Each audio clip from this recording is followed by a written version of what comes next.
Hi everybody, my name is Michael from the Online Privacy Guide podcast. I'm glad that you joined me for this current episode.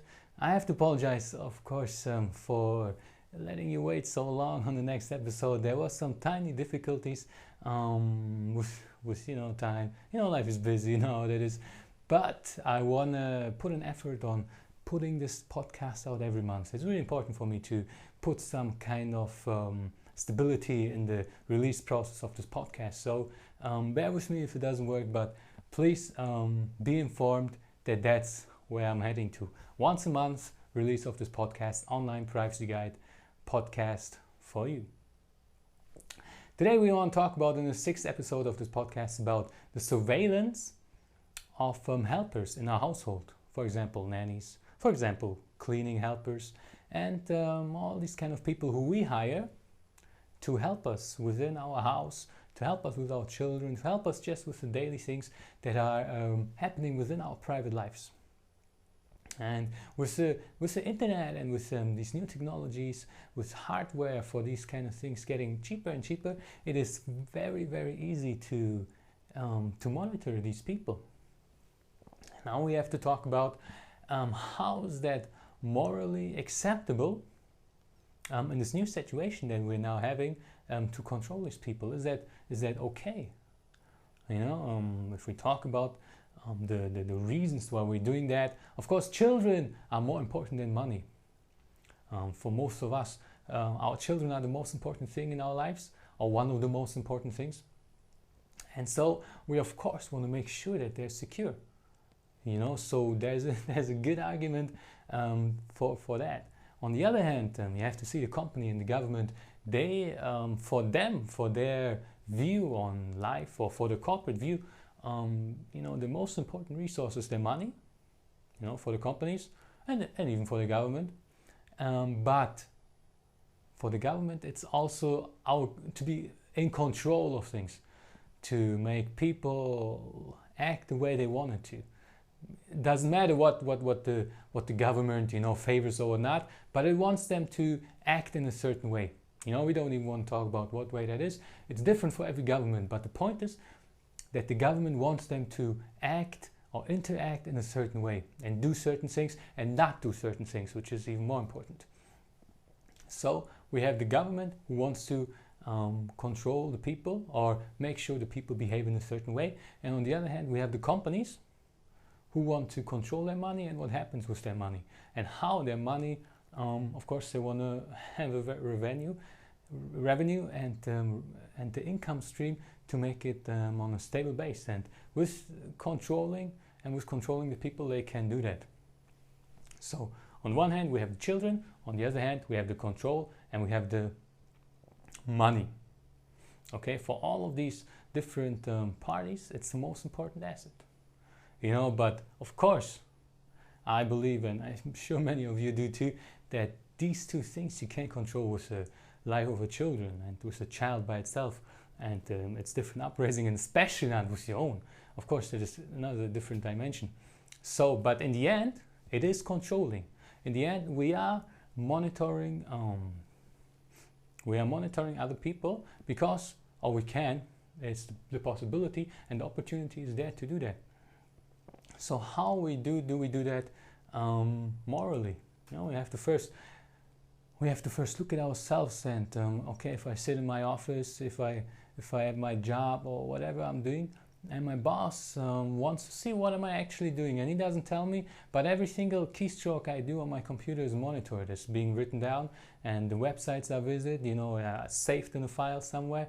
And my boss has access to this whole database of things that I've done on the internet. Then I walk somewhere, I go to my lunch break, and then there are cameras everywhere, so I'm being surveilled even there. And so they have access to the whole time, that I'm at work, and probably even in my time where I'm not at work. So how do I like that? Me personally, of course, I don't like that, and that's the reason for this whole website and the whole podcast and the whole blog, because I don't like that. I don't like it, and I don't want people to know more about myself than I'm getting away. Then I want them to know, So I tell them my name, I tell them my age, I tell them, okay, it depends on the personality, the person who I'm talking to, but I give them certain information, and I don't want them to know more. I don't want them to know my credit card information all of a sudden. What is that? So I tell them what I want them to know, and that's it. And I don't want them to snoop around in my life and stuff like that. I want to do my work, and that's it. I don't want them to know, more things that they're not supposed to know, because I feel violated. So these our nannies, our helpers, how do they feel? Of course they feel the same, because it's their working area, it's their working space, it's the area where they're working, and if I control them, it means, of course, that I don't trust them. I don't put trust towards them, which means there's already a little problem in our relationship, and they don't act naturally, just like we do. If we know we are surveilled, we conclude to a certain code, and it's the same for them. So they don't feel at peace at work.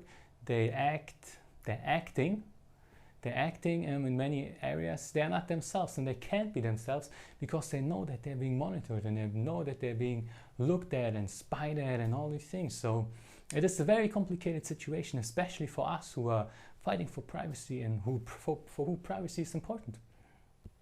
But our children are important as well. And then we came to the other side that many problems with nannies has been discovered through surveillance.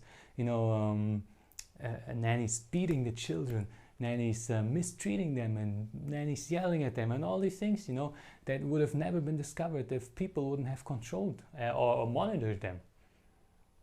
So it's morally a very difficult question. What can I do to ensure the security of my children on the one hand, but on the other hand, don't violate the privacy and the well-being of the nanny too much?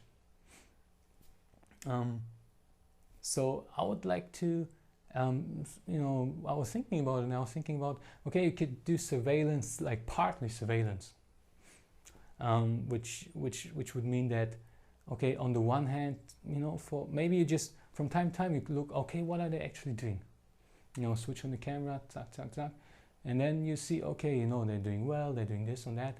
The other thing, of course, it is a little bit iffy, but you could act upon if you see some misbehavior, or some, something that is not usual in your child, which of course I don't want to propose, but it's an option. It might be too late already, but it's just a thought, So maybe you could also do the surveillance just for a certain time, like you decide, okay, I'll check out this nanny for, I don't know, a month maybe, I'll check her out, and then I see, if she's behaving good, then I don't monitor her anymore. And then there's the next question, okay, do we tell her? So will she know that she's being monitored, or won't we tell her? That is also a tricky question. Will we tell her, okay, miss, I'm sorry, but I don't trust you, so I need to you see the cameras over there and there, they'll be watching you day and night, as long as you're with my children. It is, of course, a hard thing to say, so what do we do there? Again, it's a difficult question. And I'll be glad if you would tell me your opinion about that. What do you think? Should we monitor our nannies or not? And if yes, how would you do it? And which way would you do it? Would you do it with technology even? Or would you just tell your neighbor to just check it out? How would you do it? So I'll be glad if you would tell me your comments, tell me what you think. You can write me an email at michael@online-privacy-guide.com, or just put a comment on this post on my website. And I'll be glad if you join me again next month. Keep it in mind. And until then, bye bye.